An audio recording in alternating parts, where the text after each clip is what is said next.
নেতৃবৃন্দ, রাজ্য, মহকুমা, জেলা বিভিন্ন স্তরের কর্মসূচিতে সমস্ত ধরনের বিদগ্ধ ব্যক্তিরা একে কথা বলেছেন। আয় ও দৈনন্দিন খরচ যেটা বাড়ছে সেটার ব্যাপারে কোনো কথা নেই। কর্মসংস্থান ও শ্রমজীবী মানুষের গ্রামীণ যে কর্মসূচি সেখানে কিছু অর্থ বাড়লেও কাজের কোনো গ্যারান্টি নেই।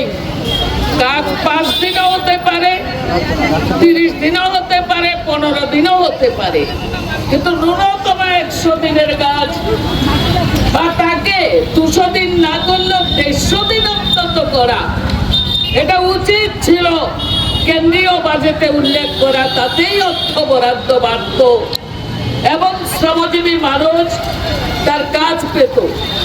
তার মধ্যে আমরা যদি দেখি যে প্রকল্প কর্মীরা, সমস্ত প্রকল্প কর্মীরা মহিলা, শ্রমজীবী মহিলাদের মধ্যে রেগার কাজ প্রকল্প কর্মী আমরা যদি গোটা দেশে দেখি তাহলে মহিলাদের সংখ্যা প্রায় 90%।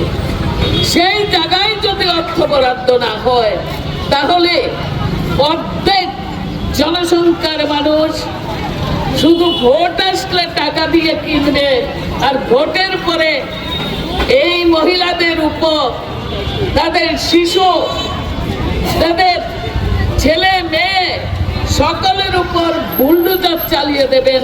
এ তো সরকারের নীতি হতে পারে না।